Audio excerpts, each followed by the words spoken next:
Au Cameroun, le président Paul Biya au pouvoir depuis 42 ans se déclare candidat à un 8e mandat. Cette annonce survient alors que le camp Biya a récemment connu plusieurs défections des anciens ministres ayant déjà déclaré leur candidature. Les détails à retrouver dans cette édition. Le Nigeria est en deuil. L'ancien président Muhammadu Buhari, 82 ans, est mort hier 13 juillet 2025 à Londres. Un homme investi à fond dans la lutte contre la secte islamique Boko Haram. Nous y reviendrons également en détail dans cette édition.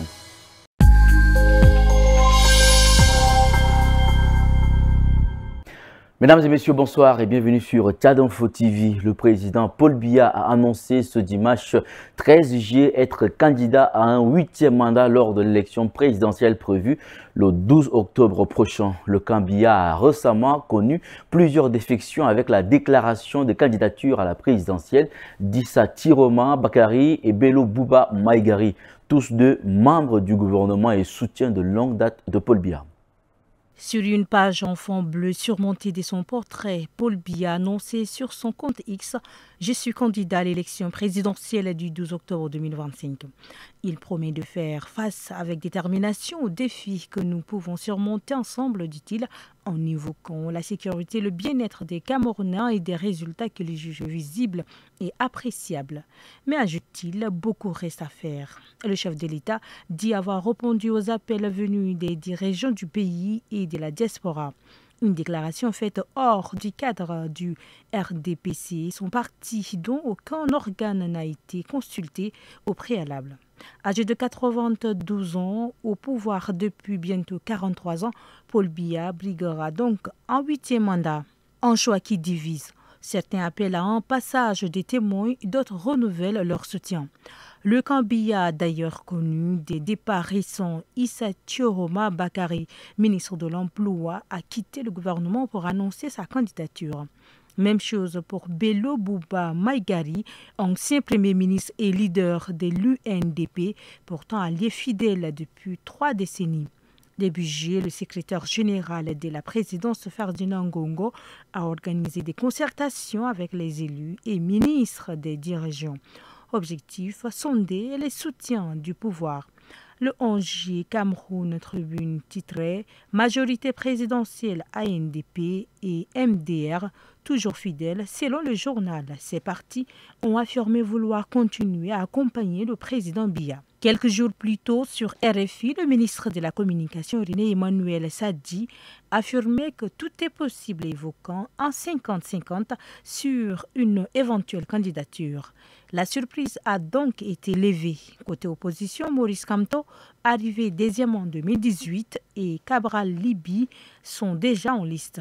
Le chef de l'État a fixé le scrutin au 12 octobre et les candidats ont jusqu'au 21 juillet pour s'y déclarer. L'ancien chef d'État du Nigeria, Muhammadu Buhari, est mort ce 13 juillet 2025 à l'âge de 82 ans, a indiqué son ancien porte-parole, 2 fois président dans sa carrière en tant que putschiste de 1983 à 1985, puis président élu de 2015 à 2023. Muhammadu Buhari s'inscrit dans la ligne des hommes forts du Nigeria. Il a enrayé l'expansion de Boko Haram sans venir à bout du groupe armé et montrer des tendances autoritaires. Ancien général Peul originaire du nord du Nigeria, Muhammadu Buhari restera-t-il dans l'histoire comme un des postes militaires ou un président démocratiquement élu? En 1983, il prend le pouvoir par un coup d'État, renversant le président civil Shehu Shagari.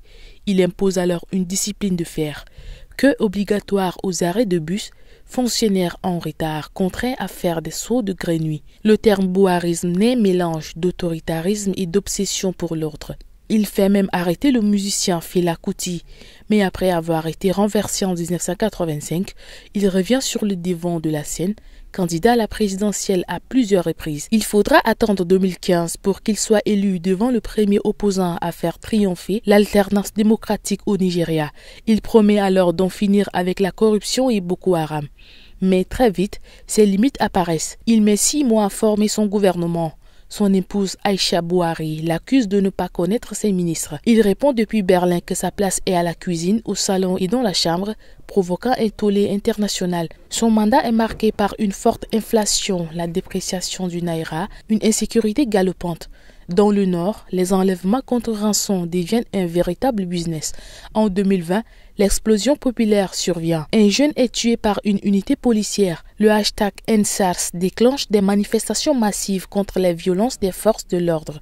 La répression fait au moins 12 morts à Lagos. Dernier épisode marquant, la suspension de Twitter en 2021. Le président ne digère pas la suppression de ces tweets jugés menaçants envers les séparatistes du Sud. Une décision dénoncée par le prix Nobel Wole Soyinka qui y voit un réflexe autoritaire incompatible avec la démocratie. Alors, comment résumer l'héritage Buhari? L'homme aura connu la gloire des armes, la rigueur du pouvoir et l'usure du temps. Mais il laisse un pays divisé, miné par la pauvreté, les tensions ethniques et une démocratie encore fragile. Au Soudan du Sud, les documents ayant fuité sur les réseaux sociaux révèlent les efforts entrepris en catimini par Djuba pour regagner les faveurs de Washington après des années de détérioration de ses relations avec les États-Unis. Les documents dont l'authenticité a été vérifiée puisqu'ils sont accessibles sur le site internet du ministère de la Justice américaine montrent l'existence d'un accord passé en avril 2025 entre le gouvernement sud-soudanais et une compagnie américaine, Scripps Strategies and Advisors. Selon les documents, Djuba a déboursé la copieuse somme de 500 000 $ afin que cette firme l'aide à améliorer les relations bilatérales avec les États-Unis. La société civile demande des explications. Cela fait 3 jours que les documents circulent dans le plus grand silence des autorités de Djuba. Une lettre de l'ambassadeur sud-soudanais à Washington, datée du 25 avril, demande officiellement l'assistance de la firme Scripps Strategy and Advisors. Le 9 mai, cette dernière déclare auprès des autorités américaines avoir conclu un accord avec le gouvernement sud-soudanais pour des activités de nature politique en échange d'une rémunération de 50 000 $. L'accord porte notamment sur les questions de rapatriement des Sud-Soudanais des États-Unis vers le Soudan du Sud et sur le fait de promouvoir des opportunités de commerce et d'investissement, ainsi que d'améliorer l'image du Soudan du Sud aux États-Unis. De nombreux officiels sud-soudanais sont en effet sous le coup de sanctions américaines du fait de leur rôle dans la guerre civile. Nous demandons à notre gouvernement de faire preuve de transparence concernant ces informations très inquiétantes, déclare Edmund Yakani de l'organisation de la société civile CEPO, convaincu que cet accord est à l'origine de l'expulsion vers le Soudan du Sud de 8 hommes ayant purgé des peines de prison aux États-Unis, alors que 7 d'entre eux ne sont pas du Sud-Soudanais. Après plusieurs reports du vote, la Chambre des conseillers a adopté à la majorité une loi portant sur la refonte du Code de procédure pénale, mais associations et juristes sont nombreux à déplorer le vote de ce texte. Les détails. Défendu par le ministère de la Justice et présenté comme une façon de moderniser la justice pénale dans le Royaume, le nouveau code permet un encadrement renforcé de la phase d'enquête et des mesures de garde à vue, ainsi qu'une meilleure coordination entre la police judiciaire, le parquet et le juge d'instruction. Mais le texte est aussi la cible de nombreuses critiques. Les articles 3 et 7 concentrent l'essentiel des reproches. Ils restreignent considérablement la possibilité pour les associations de se porter partie civile dans les affaires de corruption. Sauf autorisation du ministère de la Justice, seul le procureur général, près la Cour de cassation, y est autorisé. Un recul jugé très préoccupant par plusieurs partis politiques, ONG et avocats. L'avocate marocaine Kautal Jalal, citée par Le Monde, dénonce un recul démocratique et s'interroge sur son compte Facebook. S'agit-il d'une modernisation technique ou d'une recentralisation autoritaire? Pour les détracteurs du texte, ces nouvelles règles juridiques en matière de corruption sont inconstitutionnelles et contraires à la Convention de l'ONU contre la corruption qui défend l'implication active de la société civile dans ce domaine. Une réforme d'autant plus inquiétante selon les opposants que le Maroc est classé 99e sur 180 pays dans l'indice de perception de la corruption de Transparency International pour l'année 2024. Un classement dans lequel le Maroc a perdu 26 places depuis 2018.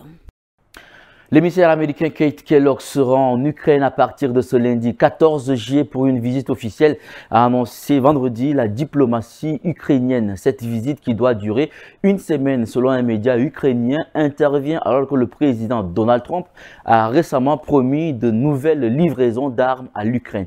Un signal intéressant à un moment où ce dernier affirme vouloir à nouveau soutenir le pays militairement alors qu'il n'a accordé aucune nouvelle aide militaire à Kiev depuis le début de son mandat il y a 6 mois et a même menacé de cesser la livraison de systèmes de défense anti-aériens pourtant cruciaux. Les Ukrainiens attendent Keith Kellogg avec impatience. Cela fait des jours qu'ils essuient une pluie de drones, les plus importantes attaques en fait depuis le début du conflit à grande échelle. Et Kiev a donc grand besoin de défense anti-aérienne. Or, Donald Trump hésitait à leur en fournir, mais le président américain Trump a finalement déclaré dimanche soir que les États-Unis allaient envoyer des systèmes de défense anti-aérienne Patriot à l'Ukraine pour l'aider à répondre aux frappes russes au moment où ses relations avec le président russe Vladimir Poutine montrent une dégradation. Dans le même temps, les Allemands ont également avancé qu'ils étaient prêts à leur transférer des systèmes antimissiles américains Patriot si Washington donnait son feu vert. Mais la négociation politique, elle, est au point mort. Le chef de la diplomatie américaine, Marco Rubio, s'est récemment entretenu avec son homologue russe, Sergei Lavrov, et a exprimé sa frustration. Une partie du camp républicain veut donc augmenter les sanctions. Le sénateur Lindsey Graham a déposé une proposition de loi qui prévoit d'imposer des droits de douane de 500% à tout pays qui achète du pétrole à la Russie. Pour l'analyste en géopolitique Martin Quinzès, directeur du think tank Jeremy Marshall Fund à Paris, le vrai changement, ce serait d'avoir un processus qui serait lancé par Donald Trump et le Parti républicain pour voter de nouveaux fonds au Congrès. C'est la fin de cette édition, mesdames et messieurs. Merci de l'avoir suivi. Très bonne suite de programme sur Tchad Info TV, votre chaîne d'information.